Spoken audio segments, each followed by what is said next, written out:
What would you do if the daughter you sacrificed everything for treated you like a servant in your own home? Respect isn't a gift, it's a right. If you've ever lived through or witnessed a story like this, share your thoughts below. I want to know, have you felt invisible in your own family? You're watching this video from the very beginning, so drop a comment and let's talk about it together. For 20 years, Margaret Hayes had lived two lives. To her daughter Vanessa, she was a tired woman past her prime, good only for errands, laundry, and cooking.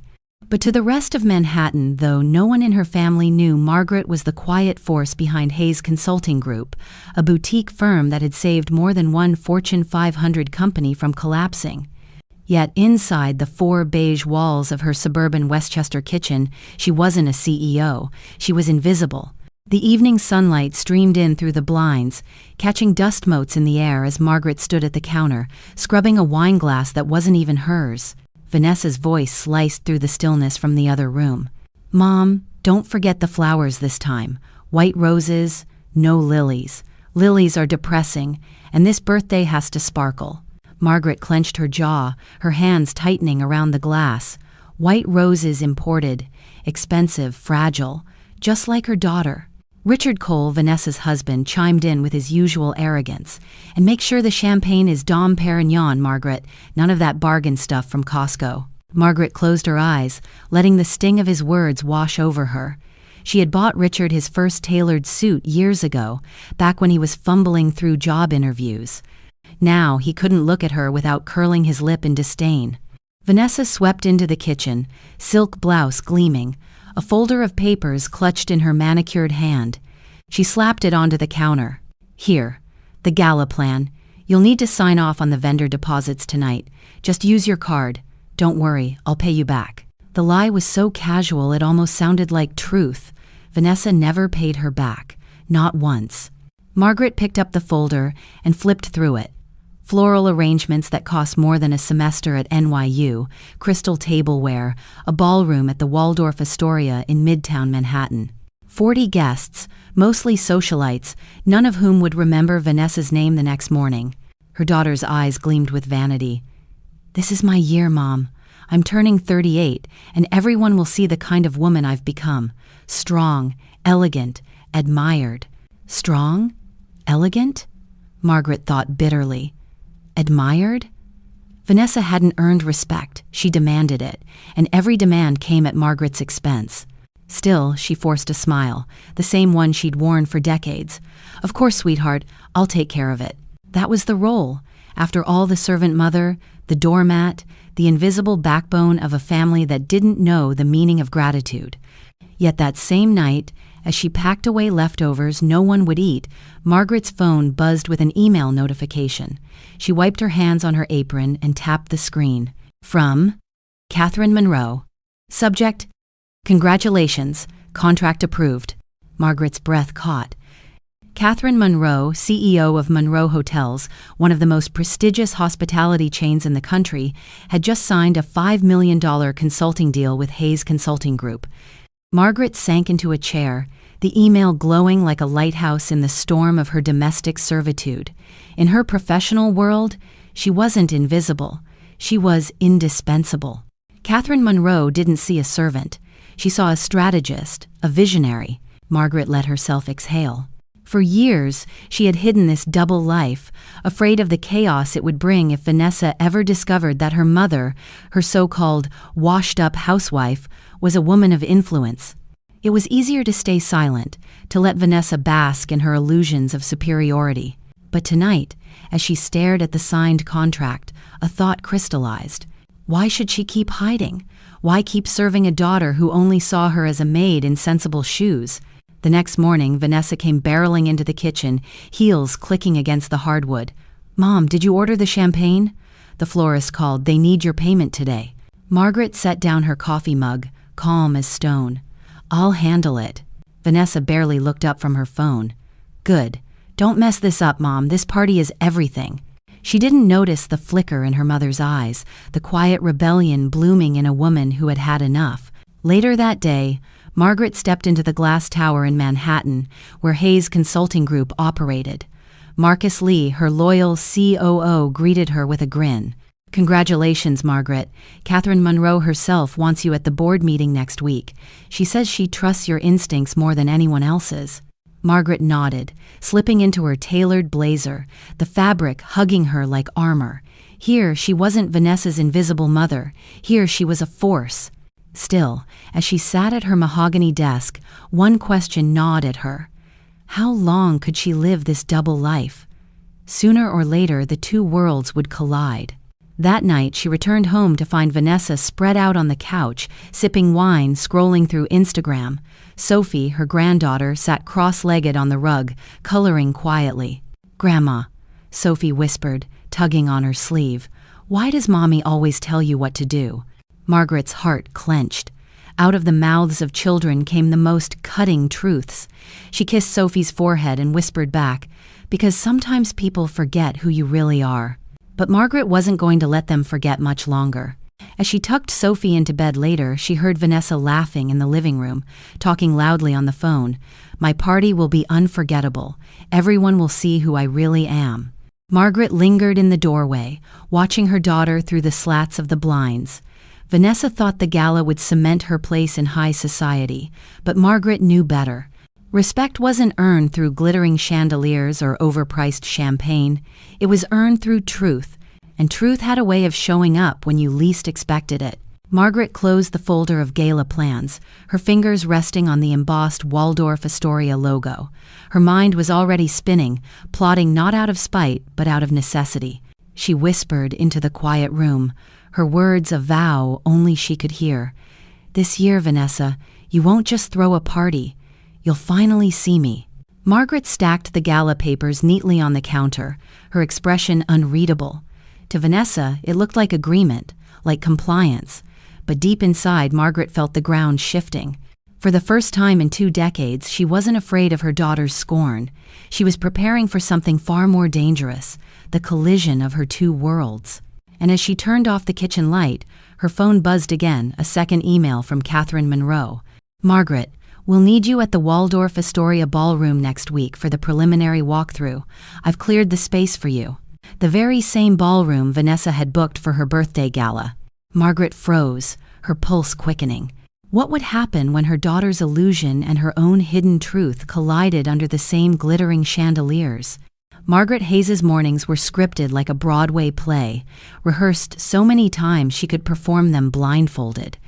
She woke before sunrise, padded into the kitchen, and brewed coffee so strong it could peel paint.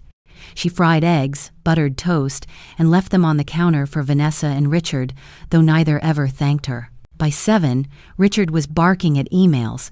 Vanessa was scrolling Instagram in a silk robe, and Sophie was slipping her little arms into a backpack too heavy for her 10-year-old shoulders.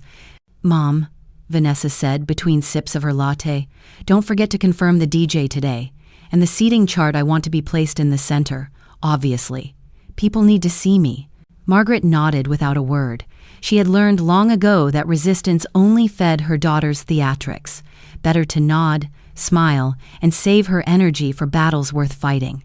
By 8, the dishwasher hummed, the countertops gleamed, and Margaret was stepping out the front door in her modest cardigan and sensible flats. To her family, she was off to run errands, dry cleaning, groceries, trivial chores befitting a 62-year-old widow with nothing better to do. But once her car merged onto the Hutchinson River Parkway, Margaret's second life began.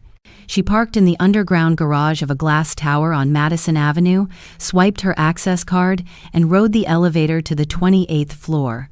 The transformation was instantaneous. Gone was the cardigan. Out came the navy blazer she kept in the back seat, tailored to perfection. Gone was the downcast mother. In her place stood a CEO with posture straight as a flagpole.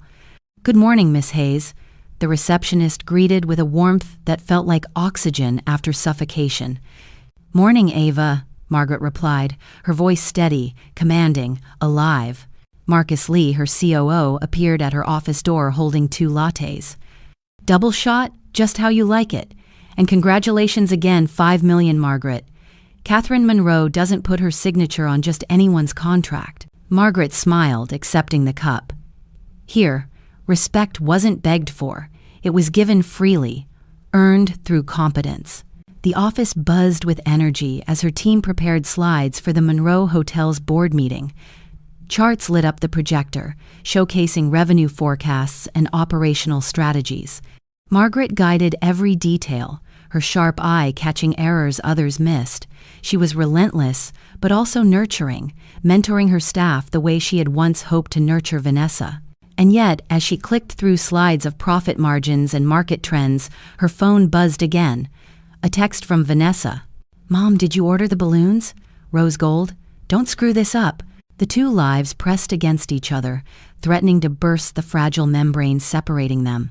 That evening, Margaret returned home to the Westchester house, where her presence was taken for granted. Richard barely looked up from his steak. Vanessa tapped furiously at her phone. "Mom," Vanessa said without glancing away from the glowing screen, "the florist needs payment by tomorrow morning. Put it on your Amex."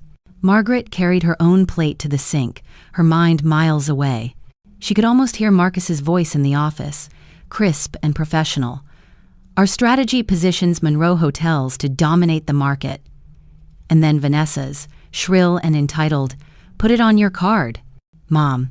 It was like living inside two mirrors, one reflecting strength, the other reflecting servitude. Days blurred into a rhythm of deception. Margaret spent mornings in the office, commanding boardrooms, negotiating contracts, earning nods of respect from men half her age. She spent evenings folding laundry that wasn't hers, fetching wine glasses for people who didn't see her, but cracks began to form. At a lunch meeting with Catherine Monroe, Margaret found herself confessing more than she intended. "You know," Catherine said over grilled salmon, "you're remarkable. Most women your age are winding down. You're just hitting your stride." Margaret chuckled, but her smile was tinged with sorrow. "Funny, my daughter thinks I'm past my expiration date. She'd faint if she knew I ran a company." Catherine's eyebrows shot up. "She doesn't know?" Margaret shook her head. "To her, I'm just the woman who irons her dresses and picks up her dry cleaning." Catherine leaned forward, her eyes sharp. "Then it's time she learned. Respect isn't a favor.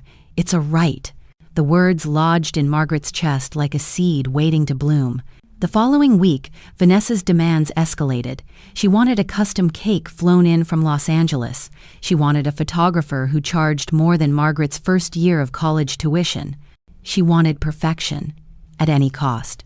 One night, Margaret overheard Vanessa on the phone with a friend. "This party will prove who I am," Vanessa bragged. "Mom will handle the boring details. That's all she's good for anyway."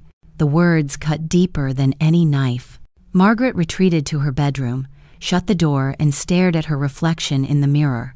She saw not a servant, but a woman with decades of wisdom, battle scars of sacrifice, and a mind still sharp enough to outmaneuver CEOs. How had she allowed herself to become invisible in her own family? The tension reached its peak when Vanessa barged into Margaret's room one morning. "Mom?" the hotel called. "They need the deposit wired today." "Did you do it?" Margaret looked up from her laptop, where financial models for Monroe Hotels sprawled across the screen. For a second, Vanessa's eyes flicked to the numbers, but she dismissed them as nonsense. "Of course," Margaret said, her voice calm but ambiguous. "Good," Vanessa snapped. "Don't ruin this for me." As soon as Vanessa left, Margaret exhaled slowly. She hadn't wired a dime. She wasn't going to. At Hayes Consulting, Marcus noticed her distraction. "Margaret, you've been quiet. What's going on?" She hesitated, then told him everything, the double life, the daughter's contempt, the gala. Marcus listened, his expression tight with anger. "You've built an empire, and she treats you like staff. Why protect her illusion?" Margaret whispered the truth she had avoided for years. "Because I still love her, and love makes fools of us all." Marcus leaned forward. "Love doesn't mean erasing yourself. You deserve to be seen." His words struck her like thunder. She knew he was right. The week of the gala, Margaret drove into Manhattan for a final walkthrough of the Waldorf Astoria ballroom. The chandeliers glittered overhead, casting golden light across polished floors. The very air smelled of wealth and expectation. A hotel manager greeted her warmly. "Miss Hayes, the space is ready for you. Catherine Monroe mentioned you'd want to review details for the board's upcoming event." Margaret froze. The ballroom, the board meeting, the gala, all colliding in one space. As she walked across the empty room, her heels clicking softly, she imagined the two versions of herself standing there, one in a blazer, confident and respected, the other in an apron, invisible and dismissed. Which version would Vanessa see when the night arrived? That evening, back in Westchester, Margaret found Sophie coloring at the kitchen table. The little girl looked up with wide eyes. "Grandma, will you be at Mommy's party?" Margaret smiled, brushing a strand of hair from Sophie's forehead. "Oh yes, sweetheart, I'll be there." Vanessa strutted into the room moments later, clutching her phone. "Don't forget, Mom, the ballroom walkthrough tomorrow morning. You'd better not embarrass me." Margaret nodded, but inside her pulse quickened. Tomorrow her two worlds would crash into each other inside the glittering walls of the Waldorf Astoria. And when they did, only one truth would survive. What happens when the world you've hidden for 20 years collides with the lie your own child has been living? Margaret Hayes was about to find out. The ballroom at the Waldorf Astoria, her battlefield, her mirror was waiting. Morning sunlight spilled through the revolving doors of the Waldorf, sharp as truth. Margaret stepped into the lobby, her navy blazer crisp, her briefcase steady at her side. Each click of her heels across polished marble whispered resolve. The hotel manager approached with a clipboard tucked against his chest.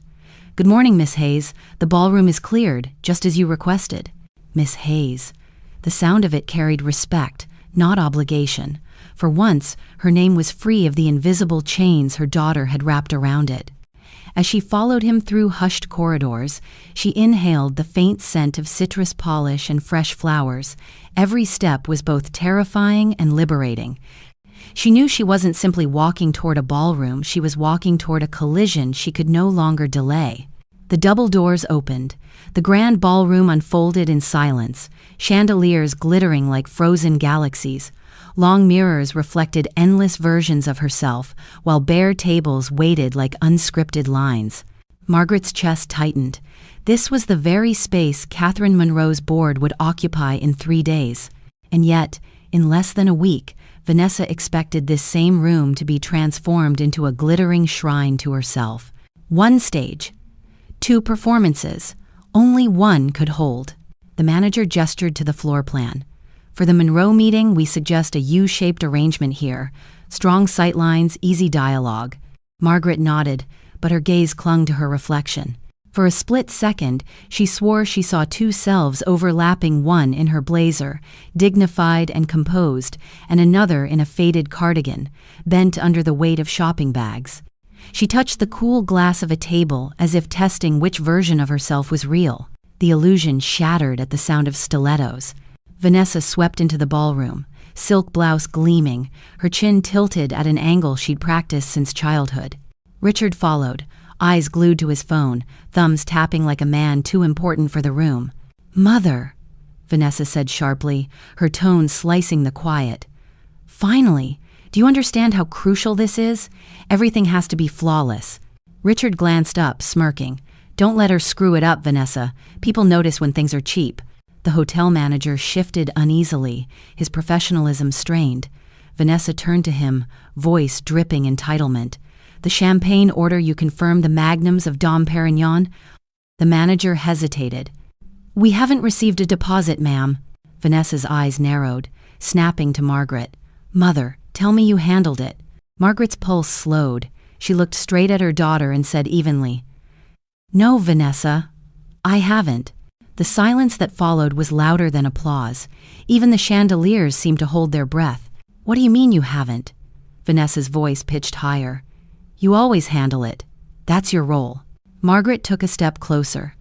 "No, that's the role you assigned me. It isn't who I am." Vanessa blinked, disbelief flashing across her face. Then she scoffed. "Oh, please. You iron clothes, you bake cakes, you pay deposits. Don't act like you're suddenly someone important."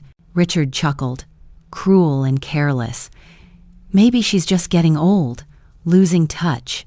Margaret inhaled, letting their words pass through her like smoke.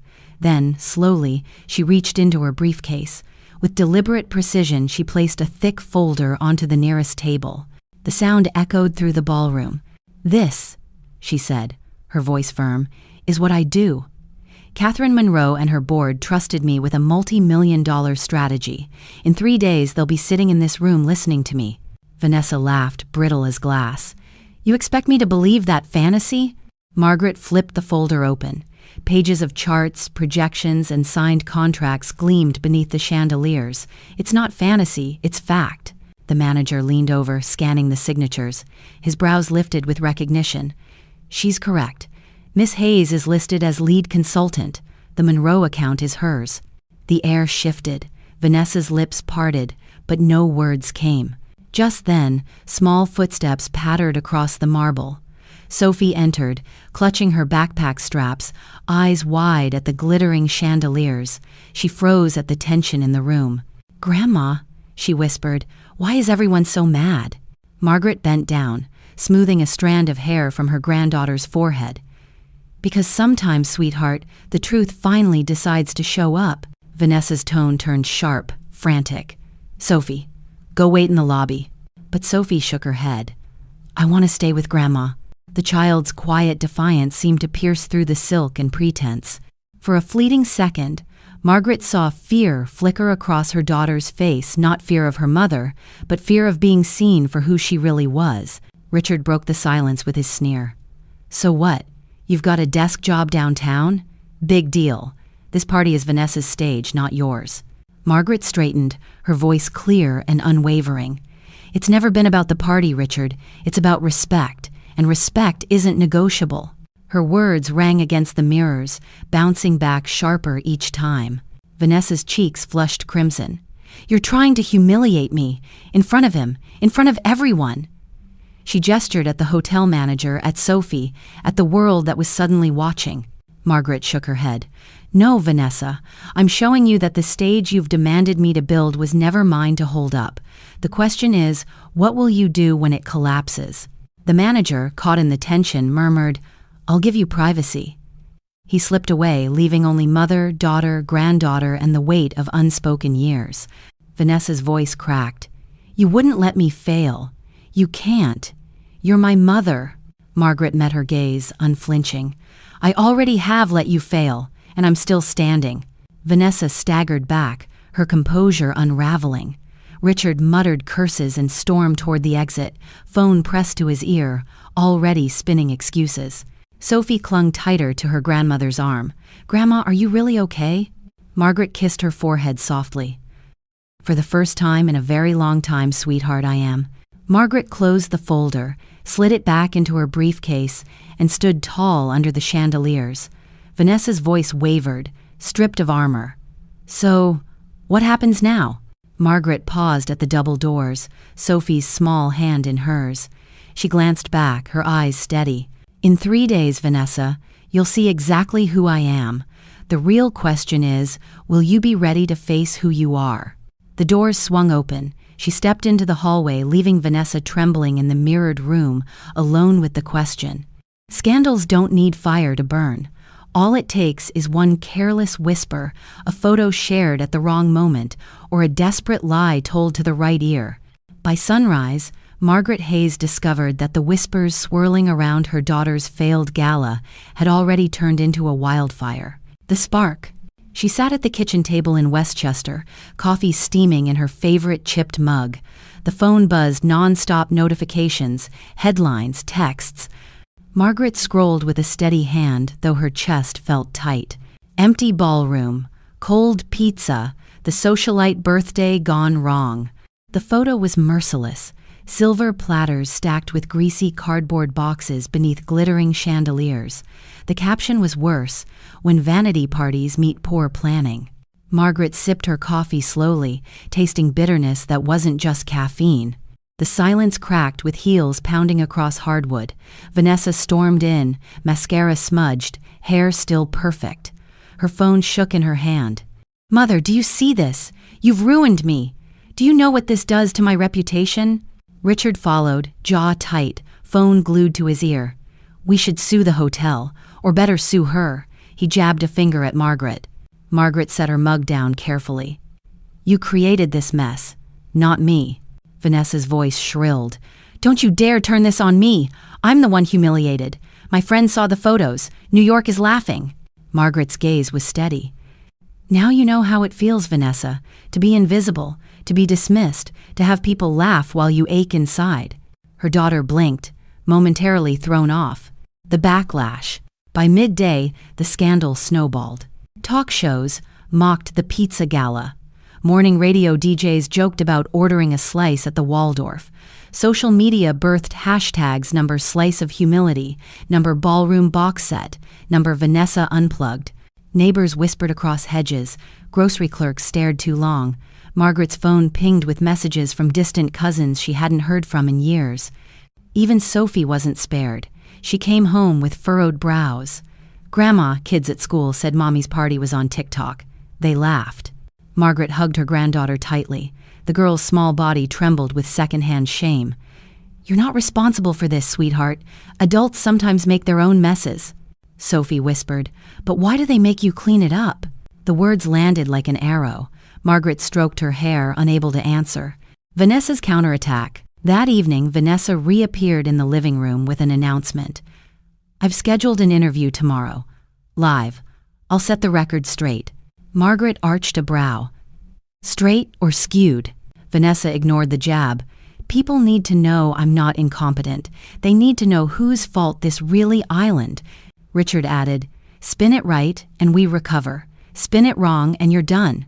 The next morning, Margaret sat on the edge of her bed, laptop open. On screen, Vanessa glowed beneath studio lights, dressed in her finest emerald dress. She leaned forward, voice cracking just enough to sound authentic. "My mother. She's not well," Vanessa told the host. "She forgets things, gets confused. I never wanted to burden her, but I trusted her with details she simply couldn't manage. This fiasco, it breaks my heart, but it wasn't me. It was her decline." Richard nodded beside her, solemn as a mourner. "We've tried to protect her, but she insisted. It's been difficult to watch." Margaret's hands clenched. She expected blame, but to hear her daughter twist age into weakness, to turn her into a public spectacle of decline that cut deepest of all. The counterpoint. Minutes later, the phone rang. Marcus's voice thundered through. "Margaret, she's painting you as senile. If people believe her, the Monroe board might back away." Margaret stared at the screen, heart aching. "She's my daughter, Marcus. Fighting her in public, what will that do?" Marcus's tone softened, but urgency lingered. "This isn't just family anymore. This is business, your life's work. If she discredits you, you lose everything you've built." A new email blinked onto her screen. "Catherine Monroe, I saw the interview. Don't worry. We know the truth. You have my full support." Margaret exhaled shakily. Catherine's words were an anchor in the storm. Sophie's question. That night, while tucking Sophie in, the little girl clutched her stuffed rabbit. "Grandma, why did Mommy say those things about you on TV? You're not confused. You're the smartest person I know." Margaret brushed the child's cheek. "Sometimes, sweetheart, people are so afraid of their own reflection that they try to break the mirror." Sophie frowned. "But mirrors don't lie." Margaret kissed her forehead. "No, they don't. And sooner or later, truth always finds its way back." Catherine steps in. The following day, Margaret arrived at Hayes Consulting. Cameras lined the sidewalk. Reporters shouted, "Is it true you forgot the hotel deposit? Are you stepping down?" She didn't break stride, head high, blazer crisp. Inside, Marcus handed her a tablet. "Watch." It was a live feed. Catherine Monroe, regal in her navy suit, sat before the cameras. "I know Margaret Hayes personally," Catherine declared. "She is one of the sharpest minds I've worked with in decades. This fiasco at a birthday party? That's not her story. That's someone else's illusion. The Monroe board and I trust her completely." Her words cracked the narrative wide open. Commentators began to pivot. Online, sympathy poured toward Margaret, ridicule redirected at Vanessa. The turning tide. By evening, Vanessa's calls came frantic, her voice oscillating between rage and desperation. "Mother, you have to help me. Catherine's making me look like a liar. People are tearing me apart. You don't want your daughter destroyed, do you?" Margaret listened quietly, tears burning her eyes. Part of her still longed to shelter her daughter, but another part, the one that had been trampled for years, spoke louder now. "You destroyed yourself, Vanessa. I won't carry it any more." She ended the call before her daughter could respond. Her hand trembled, but her spirit stood taller. Resolution, transition. That night, Margaret stood at her office window, city lights burning like embers below. For years, she had dreamed of being seen. Now she was, and the price was her daughter's unraveling. Her phone buzzed again. A message from Catherine. The board meeting is confirmed for tomorrow at the Waldorf. Be ready. One more thing, rumor is Vanessa might try to attend. Brace yourself. Margaret's chest tightened. Her daughter, desperate and cornered, stepping into the very ballroom where truth and illusion were set to collide. She pressed her hand against the glass, staring out at the Manhattan skyline. The question roared louder than the traffic below. When the board convened and Vanessa walked through those doors, what would survive the truth or the lie? Scandals don't need fire to burn.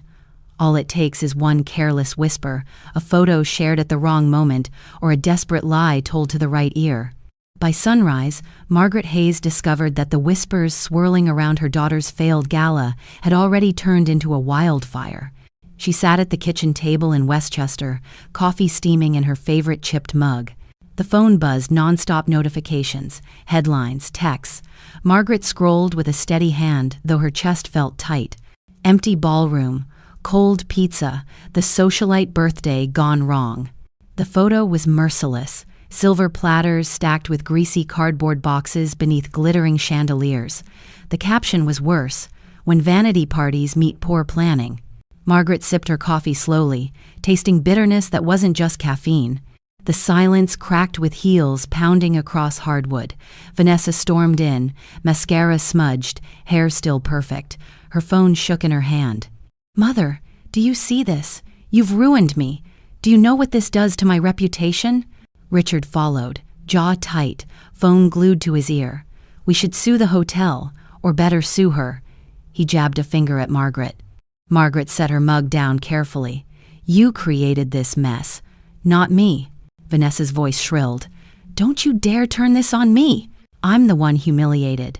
My friends saw the photos. New York is laughing." Margaret's gaze was steady. "Now you know how it feels, Vanessa, to be invisible, to be dismissed, to have people laugh while you ache inside." Her daughter blinked, momentarily thrown off. By midday, the scandal snowballed. Talk shows mocked the pizza gala. Morning radio DJs joked about ordering a slice at the Waldorf. Social media birthed hashtags number slice of humility, number ballroom box set, number Vanessa unplugged. Neighbors whispered across hedges. Grocery clerks stared too long. Margaret's phone pinged with messages from distant cousins she hadn't heard from in years. Even Sophie wasn't spared. She came home with furrowed brows. "Grandma," kids at school said Mommy's party was on TikTok. They laughed. Margaret hugged her granddaughter tightly. The girl's small body trembled with secondhand shame. "You're not responsible for this, sweetheart. Adults sometimes make their own messes." "It's a pain on the down," Sophie whispered, "but why do they make you clean it up?" The words landed like an arrow. Margaret stroked her hair, unable to answer. That evening, Vanessa reappeared in the living room with an announcement. "I've scheduled an interview tomorrow. Live. I'll set the record straight." Margaret arched a brow. "Straight or skewed?" Vanessa ignored the jab. "People need to know I'm not incompetent. They need to know whose fault this really island." Richard added, "Spin it right, and we recover. Spin it wrong, and you're done." The next morning, Margaret sat on the edge of her bed, laptop open.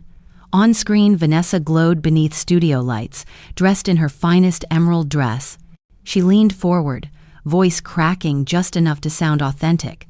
"My mother, she's not well," Vanessa told the host.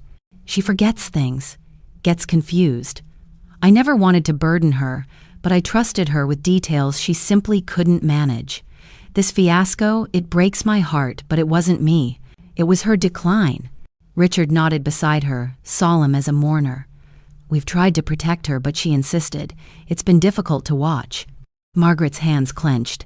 She expected blame, but to hear her daughter twist age into weakness, to turn her into a public spectacle of decline, that cut deepest of all. Minutes later, the phone rang. Marcus's voice thundered through. "Margaret, she's painting you as senile. If people believe her, the Monroe board might back away." This plan Oniva's day. Margaret stared at the screen, heart aching. She's my daughter, Marcus. Fighting her in public, what will that do?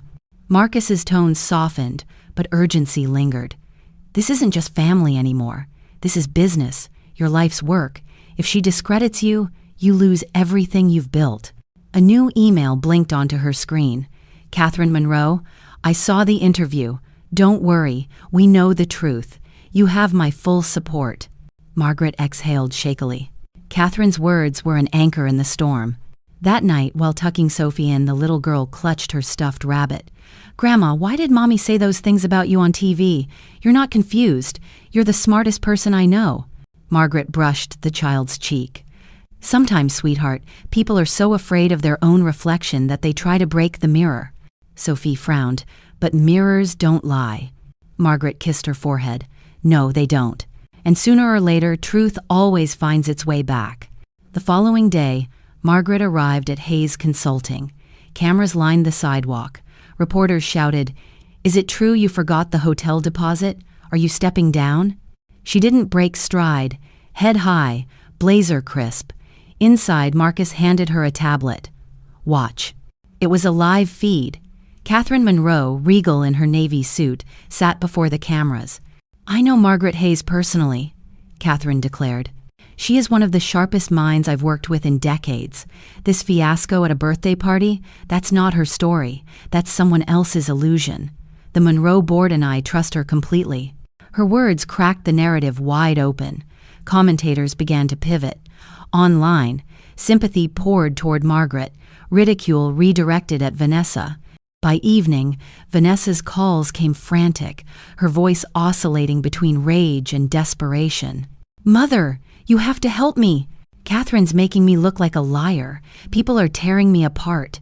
You don't want your daughter destroyed, do you? Margaret listened quietly, tears burning her eyes. Part of her still longed to shelter her daughter, but another part, the one that had been trampled for years, spoke louder now. You destroyed yourself, Vanessa. I won't carry it anymore. She ended the call before her daughter could respond. Her hand trembled, but her spirit stood taller. That night, Margaret stood at her office window, city lights burning like embers below. For years, she had dreamed of being seen. Now she was, and the price was her daughter's unraveling. Her phone buzzed again. A message from Catherine. The board meeting is confirmed for tomorrow at the Waldorf. Be ready. One more thing, rumor is Vanessa might try to attend. Brace yourself. Margaret's chest tightened. Her daughter, desperate and cornered, stepping into the very ballroom where truth and illusion were set to collide. She pressed her hand against the glass, staring out at the Manhattan skyline. The question roared louder than the traffic below. When the board convened and Vanessa walked through those doors, what would survive the truth or the lie? Margaret Hayes woke before dawn, her nerves already awake before her body was. The city was waiting, and so was the board of Monroe Hotels. She dressed slowly, choosing her navy blazer like armor, smoothing the fabric until it felt like steel on her shoulders. Outside, Manhattan pulsed alive with taxis and morning light, but inside Margaret's chest, two lives collided. The invisible mother, the respected CEO today, there could be no more division. She entered the Waldorf Astoria through the side entrance, avoiding the flashes of cameras out front. Inside, chandeliers spilled light across marble floors, and staff hurried in quiet efficiency. She walked the same corridor she had paced days earlier, the weight heavier now. Catherine Monroe met her at the doors of the ballroom, offering a firm handshake, her eyes steady. "You're ready," Catherine said. "I have to be," Margaret replied. The doors opened to reveal the board already assembled, a sea of suits and sharp eyes. Papers rustled, laptops glowed. At the head of the U-shaped table, Catherine gestured for Margaret to stand. "This is the woman you've entrusted with your future," Catherine announced. "Margaret Hayes." A hush fell as she stepped forward, placing her files carefully on the podium. For a moment, Margaret's throat closed. She had given presentations to CEOs, senators, investors. But none of those had felt like this because today, invisibility had no place to hide. She began, her voice steady, carrying across the room. She spoke of market shifts, customer loyalty, brand reinvention. She guided them through numbers and strategies like a conductor leading an orchestra. The board leaned forward, pens poised, nodding as she outlined steps that could lift Monroe Hotels into a new era. Half an hour passed in a current of confidence. Margaret could feel the tide turning, feel the weight of respect building in the air. For once, she wasn't borrowing space, she owned it. And then the doors burst open. Every head turned. Vanessa swept in, her emerald dress glinting under the chandeliers, Richard trailing with his phone in hand. Murmurs rippled across the table. Catherine stiffened, but she didn't speak. Vanessa's voice rang high. "Stop this charade. This woman, my mother, isn't who she claims to be. She is sick, confused. She ruined my event, and she's going to ruin yours." Gasps circled the room. Margaret froze, her hand resting on her notes. Sophie's face flashed in her mind, the innocent eyes that asked, "Why does Mommy say mean things?" She exhaled slowly and straightened. Margaret turned to the board, her voice calm but unyielding. "You wanted to see who I am. This is who I am, a mother who has been called invisible, a consultant who has saved corporations from collapse. Both can be true, but what cannot be true is the lie standing before you." Vanessa scoffed, her eyes blazing. "She's manipulating you, like she manipulates everyone. She forgets things, she's unstable." Margaret raised her hand gently, silencing the room with grace. "If I am unstable, then perhaps Catherine Monroe and her board should explain why they trust me with $5 million. Catherine leaned forward, her voice sharp as glass. "We don't invest in instability. We invest in excellence, and Margaret Hayes is excellence." The board murmured in agreement. Vanessa's face paled, the cracks in her mask widening. Richard tugged at her arm, whispering, but she shook him off. "No!" Vanessa cried, her voice trembling now. "Don't listen to her. I'm the victim here. My own mother sabotaged me." Margaret stepped closer, her voice soft but slicing through the air. "Vanessa, I didn't sabotage you. You sabotaged yourself with arrogance, with illusions, with cruelty you thought no one would notice. But today, everyone notices." The silence was thick, broken only by the faint hum of the chandelier lights. A board member coughed, then spoke. "Mrs. Hayes, your strategy is brilliant. I see no reason to doubt your competence." Another added, "If anything, your composure in the face of such a disruption only proves your leadership." Vanessa's mouth opened, but no words came. Richard muttered something about lawyers and stalked out of the room. The slam of the door echoed like a verdict. Margaret inhaled deeply, steadying herself. She turned back to the table and finished her presentation, her voice stronger than before. When she concluded, Catherine rose and led the applause. The sound filled the ballroom, sharp and undeniable, respect finally without conditions. As the board filed out, Catherine clasped Margaret's hand. "You've won today. Don't let her steal that from you." Margaret nodded, though her heart ached. Winning felt heavy when it meant watching your own child unravel in front of strangers. Later, in the quiet of the empty ballroom, Margaret gathered her notes. She thought she was alone until she heard soft sobs behind the curtain. Vanessa sat slumped on the floor, mascara streaking down her cheeks. She looked smaller than Margaret had ever seen her, like the little girl who once clutched her mother's hand on the first day of school. "Why did you do this?" Vanessa whispered. "Why couldn't you just keep being less?" Margaret's throat tightened. She crouched, but not too close. "Because, Vanessa, being less was killing me, and you need to understand that before it kills you too." Vanessa buried her face in her hands, shoulders shaking. For the first time in years, Margaret felt something stir. Was it pity, or grief, or the faintest thread of hope? She didn't know. She stood slowly, leaving her daughter behind, her heels clicking against marble. The sound echoed like punctuation to a chapter not yet finished. Outside, Marcus waited. His face softened when he saw her. "They're calling you a force, Margaret." Monroe's stock jumped 2 points already. She smiled faintly, exhaustion pulling at her bones. "It doesn't feel like victory." "Sometimes victory looks like survival," Marcus replied. Margaret looked back at the ballroom doors.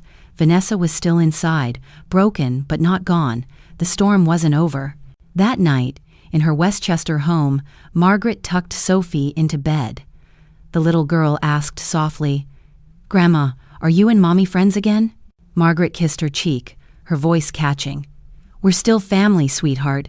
Family is complicated." She turned off the light, her chest heavy. Downstairs, her phone buzzed. A new message lit the screen. "Miss Hayes, tomorrow the press wants a statement. They'll ask about your daughter. They'll ask whether you'll stand by her or stand apart." Margaret stared at the glow of the phone, her pulse quickening. Tomorrow the world would demand an answer, and whichever choice she made could save her daughter or end her forever. What should she say? Margaret Hayes barely slept. Long after Sophie had gone to bed, she lay awake staring at the faint shadows crawling across the ceiling, the hum of the refrigerator downstairs marking time. Her phone blinked on the nightstand with messages piling up, each notification like a tap on her conscience. When dawn finally broke, she was exhausted but alert, the kind of sharpness that came only when you knew the day ahead could alter everything. By 7 o'clock, she was already dressed in her blazer, the one that fit like armor, her hair pinned back with precision. The news played faintly on the television in the kitchen as she sipped her coffee. Her face, her words from yesterday's press conference filled the screen. "Love without respect is not love at all." The line was already being quoted, dissected, plastered across headlines. She switched off the TV. She didn't need commentators twisting her words. What mattered was what she said, what she meant. She had chosen honesty, but honesty always came with a price. The office was crawling with reporters when she arrived. Cameras swiveled, microphones thrust toward her. "Miss Hayes, do you forgive your daughter? Are you cutting her out of your life? Do you stand by Catherine Monroe's statement?" She kept walking, eyes forward, jaw firm, until she slipped inside the side door. In the conference room, Marcus and Catherine were waiting. Catherine's expression was calm, but her gaze sharp. "You did well yesterday, but the storm isn't over. Vanessa is speaking again, this time to a rival hotel group. She's telling them Hayes Consulting isn't yours at all." Margaret froze, her hand tightening on the back of a chair. "Not mine? She's saying what?" Marcus slid a tablet across the table. "She's hinting that you're just a figurehead, that the real work is done by others, that you built your name on smoke and mirrors. No details yet, but enough to plant doubt." Margaret felt heat rise in her chest. She knows better. She knows every late night, every plan, every sacrifice. Why would she? She cut herself off. She already knew the answer. Desperation. Vanessa was drowning, and drowning people clawed at anyone near them, even those trying to save them. Catherine spoke more gently. "The board still trusts you, but business is about perception. If this lie gains traction, it could erode confidence." Margaret sat heavily, staring at the polished wood of the table, her own daughter, feeding the world poison just to watch her choke. The press demanded a new statement by noon. Marcus prepared drafts, but Margaret pushed them aside. "If I read someone else's words, they'll smell the script. I have to speak my own truth." At noon, she faced the press again. The ballroom was packed, cameras buzzing like hornets. She walked to the podium, the lights hot on her face, and steadied her breath. "I've heard the rumors," she began, "that I am a figurehead, that I did not build the company I lead. Let me be clear. I built Hayes Consulting from my kitchen table after my husband died. I built it while raising a daughter who rarely saw the sacrifice. I built it in the hours when the rest of the world slept, and I will not let anyone rewrite that history, not even my own family." Her voice grew stronger as she continued. "The cruelest wounds don't come from strangers. They come from those you love most. I will not deny my love for my daughter, but love is not blind. Love demands truth, and the truth is that I earned my place. I will defend it as long as I breathe." Reporters erupted with questions. "Are you saying your daughter is lying? Will you take legal action? What happens to your relationship now?" Margaret held up a hand. "I will not answer for her. She must answer for herself." The moment spread like wildfire. Clips of her defiant speech played on every network. Some praised her strength, others accused her of turning against her child. Margaret tried not to read the comments, but snippets leaked through strangers, calling her a role model, others calling her a heartless mother. That night, Sophie sat curled beside her on the couch, eyes worried. "Grandma, are you and Mommy fighting forever?" Margaret pulled the girl close. "No, sweetheart, not forever. But sometimes people have to face the truth on their own before they can find their way back. Sophie frowned.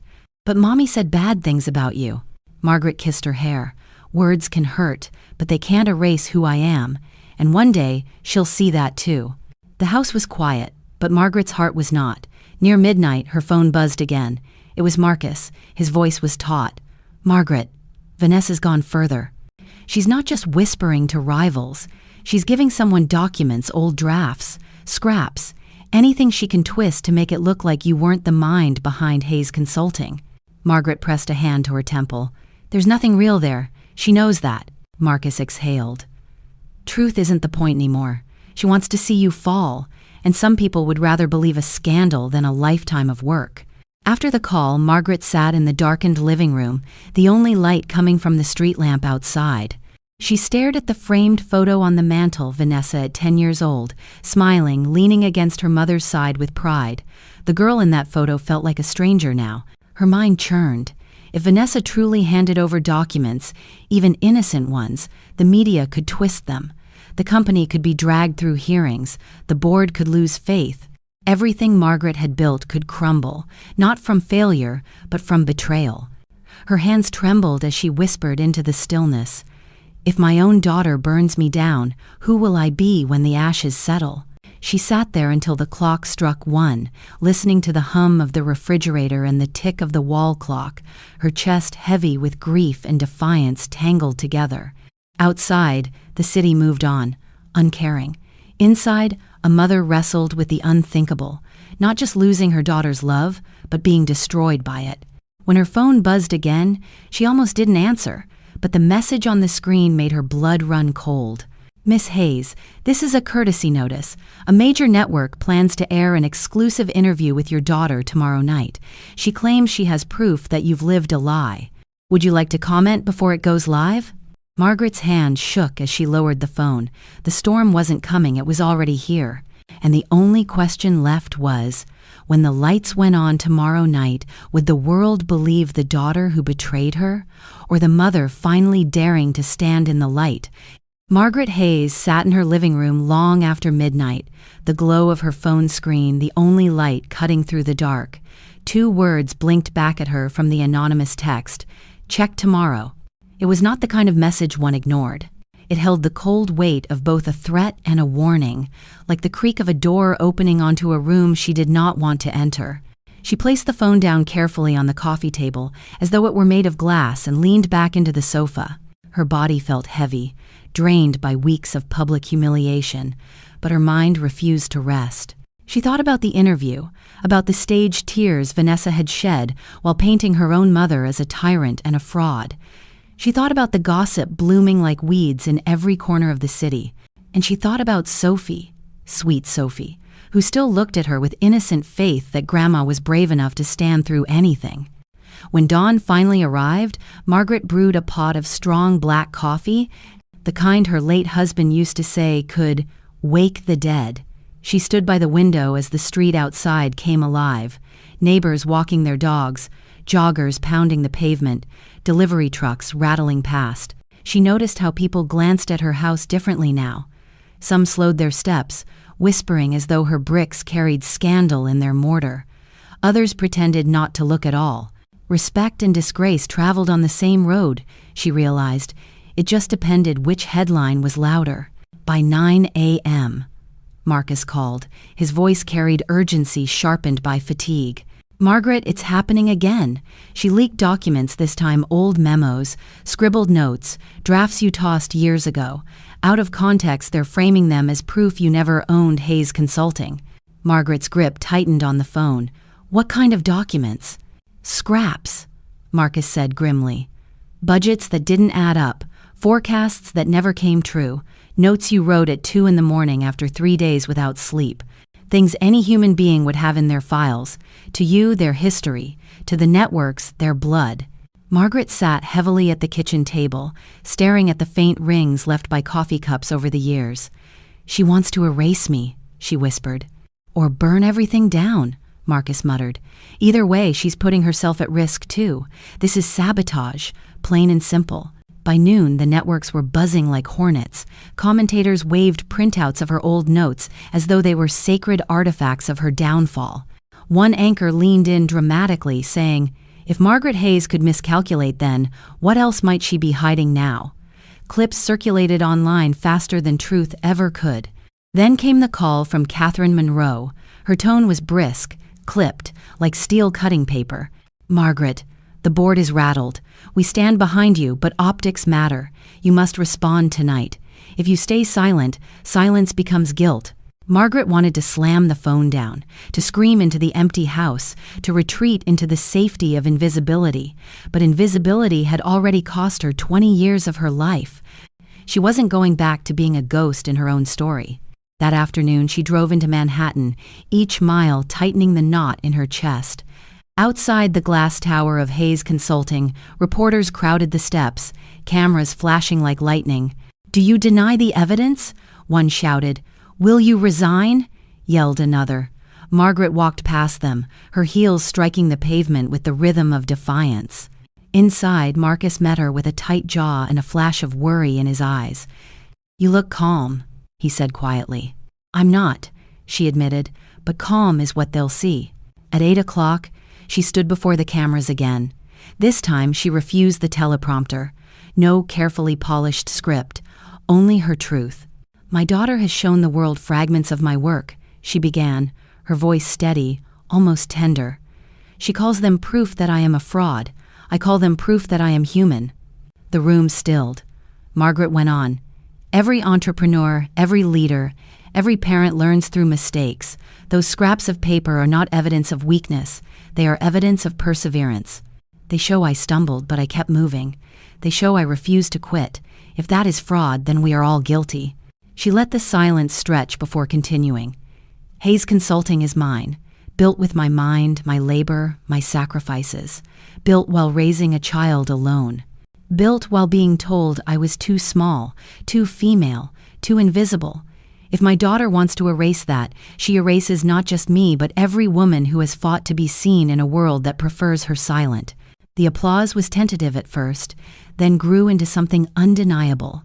Clips of her speech spread across social media under hashtags like #Fragments of Truth and #Hayes Built This. For the first time in weeks, support began to outweigh scorn. But Margaret knew storms rarely end in one night. When the cameras went dark, she collapsed into a chair, her hands trembling so violently she had to grip the armrest. Marcus squeezed her shoulder gently. "You turned it around. People believe you again." Margaret shook her head. "They don't believe yet. They're just watching. Belief comes later." She drove back to Westchester under a sky smeared with city lights. When she walked through her front door, Sophie ran to her, eyes shining.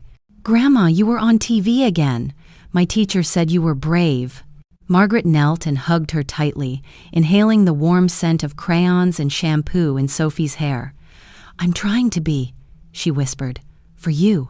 Later, when the house was quiet and Sophie was asleep, Margaret poured herself a glass of water and sat at the dining table, staring at the shadows. Her phone buzzed once more. Not Marcus, not Catherine, not the board. It was Vanessa. The message was simple. "Meet me tomorrow, alone, if you care at all." Margaret's breath caught. She read the words again and again, her heart hammering against her ribs. For months, Vanessa had spoken only through venom and scandal. Now, suddenly, this? Was it another trap for the cameras? Another performance designed to twist the knife deeper? Or was it something else? Something raw, unplanned, desperate? She placed the phone face down on the table, her fingers trembling. For years, she had begged silently for her daughter to see her as more than a servant, more than a scapegoat. Now, at the edge of ruin, Vanessa was calling to her. Margaret rose, walked to the window, and stared into the night. The street lamps cast long, lonely shadows across the lawn. Tomorrow could bring reconciliation, devastation, or something far worse. And as the clock in the hall struck midnight, a single question pulsed louder than her heartbeat. When mother and daughter finally faced each other, stripped of cameras, stripped of audience, what truth would survive? Margaret Hayes sat awake through most of the night, her daughter's message glowing in her mind long after the phone went dark. Meet me tomorrow, alone, if you care at all. The words refused to leave her, circling like restless birds. She walked through the quiet of her house, touching the framed photographs along the hallway, her late husband smiling in a park, Sophie holding a popsicle with a grin too wide for her small face, Vanessa as a child wearing a pink tutu, arms flung wide in joy. She lingered on that last one. Once, long ago, her daughter had looked at her with adoration. When had that light shifted into disdain? By morning, she had made up her mind. She would go. The meeting was set for a diner on the edge of Brooklyn, the kind of place where the booths were cracked, the coffee tasted burnt, and nobody cared enough to ask questions. Margaret arrived early, sliding into a corner booth where she could see the door. The smell of bacon and fried onions clung to the air. She wrapped her hands around a chipped mug of coffee and waited. Every tick of the clock on the wall seemed louder than the last. Vanessa arrived 10 minutes late. She wore oversized sunglasses and a coat too heavy for the mild day, her hair pulled back hastily. She slid into the booth across from her mother without removing her glasses. For a moment, neither spoke. The clatter of dishes and low hum of conversation filled the silence between them. Margaret broke it first. "You asked me here. I'm listening." Vanessa's lips pressed into a thin line before she spoke. "You've ruined me." Her voice was flat, but it trembled at the edges. "After your little speech, after those hashtags, no one will return my calls. The PR firm dropped me. Victor's partners are pulling away. Do you understand what you've done?" Margaret held her daughter's gaze, her own voice quiet but unwavering. "I defended myself. I told the truth." "The truth?" Vanessa hissed. "You think parading your victim act on national television is truth? You made me look like a monster." Margaret's hands trembled slightly as she set down her mug. "Vanessa, I didn't make you look like anything. You did that yourself." For the first time, Vanessa's composure cracked. She pulled off her sunglasses, revealing eyes rimmed red from lack of sleep. She leaned forward, her voice breaking. "You don't get it, do you? I built everything around you being small, around you being the shadow. If you step into the light, what's left for me?" The rawness of the confession stole Margaret's breath. "You're my daughter," she whispered. "There is more than enough light for both of us." Vanessa shook her head fiercely. "Not in this world. Not in New York. People only look at one star at a time, and you stole the sky." Margaret wanted to reach across the table, to take her daughter's hand the way she had when Vanessa was a child afraid of thunderstorms, but she knew better. Vanessa was not ready for comfort. Instead, she said softly, "Then maybe you need to learn to shine without taking light from others." The waitress appeared with 2 plates of pancakes, setting them down as if the tension at the booth were nothing more than ordinary. Neither woman touched the food. Vanessa exhaled shakily, her voice softening. "You'll never forgive me, will you?" Margaret studied her daughter's face, the sharp angles softened by exhaustion. "Forgiveness isn't the question," she said at last. "The question is whether you can forgive yourself." For the first time in years, silence between them did not feel like a wall, but like a fragile bridge. Vanessa looked away, blinking back tears. Margaret's chest ached with something close to hope. But hope, like glass, is easily shattered. That afternoon, the news broke of an official investigation into Victor's firm. Reports of financial misconduct, misused client funds, whispers of fraud. Margaret hadn't moved a finger, but the timing was merciless. Victor stormed out of his office, cameras catching every second, shouting about conspiracies and betrayal. The scandal tied him tighter to Vanessa, and by evening her name was trending again for all the wrong reasons. Margaret watched the coverage from her living room, Sophie coloring quietly at the coffee table. The child looked up and asked, "Grandma, why is Mommy on TV again? Why are they saying bad things?" Margaret swallowed hard. "Sometimes grown-ups make mistakes, sweetheart. Big ones. And when they do, the whole world sees it." Sophie frowned thoughtfully, then reached over to place a crayon in Margaret's hand. "Then maybe we can color something nice for her." Tears stung Margaret's eyes as she pulled her granddaughter into her lap. "Maybe we can." 2 days later, Vanessa appeared at Margaret's door. She looked smaller somehow, her clothes hanging loose, her eyes hollow. For once, she didn't storm in. She stood on the porch like a girl asking permission. Margaret stepped aside.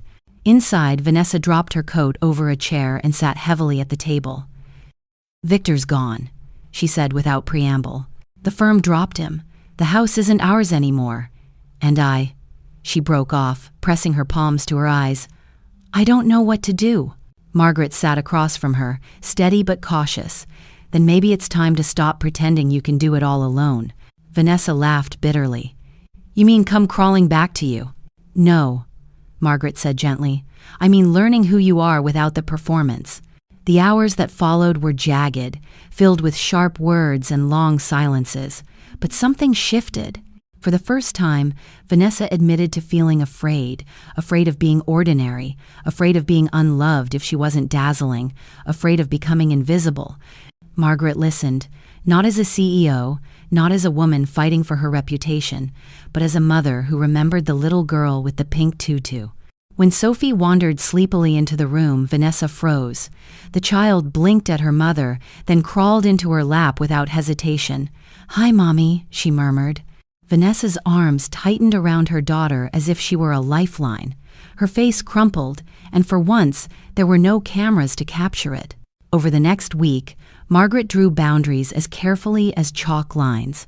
If Vanessa wanted to repair their relationship, there would be conditions: respect, honesty, responsibility.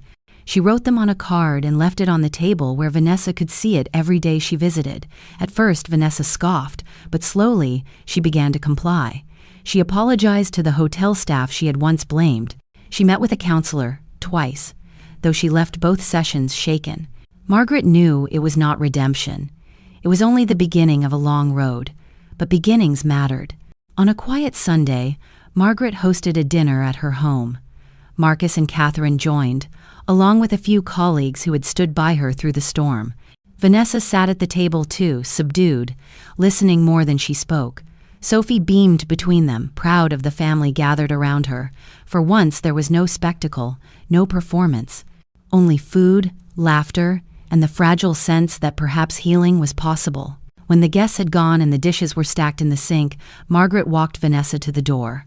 The night air was cool, carrying the scent of rain. Vanessa hesitated on the porch, then asked quietly, "Do you think people will ever stop seeing me as the villain?" Margaret studied her daughter's face, so achingly familiar and yet so changed. "People will see what you show them," she said. "The question is, what do you want them to see?" Vanessa looked away, her eyes glistening.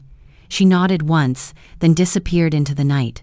Margaret stood there long after she had gone, the porch light casting a halo around her. She knew nothing was finished. The wounds ran deep, the trust fragile, the future uncertain. But she also knew something had shifted. For the first time, Vanessa had asked not for applause, not for money, but for possibility. Margaret closed the door and leaned against it, her body weary but her spirit strangely light. Sophie's laughter echoed faintly from upstairs, a reminder of the generation watching them both. She poured herself a final glass of water, sat at the table, and pulled out the old letter her husband had written before his death. She had read it before, but tonight one line struck her harder than ever.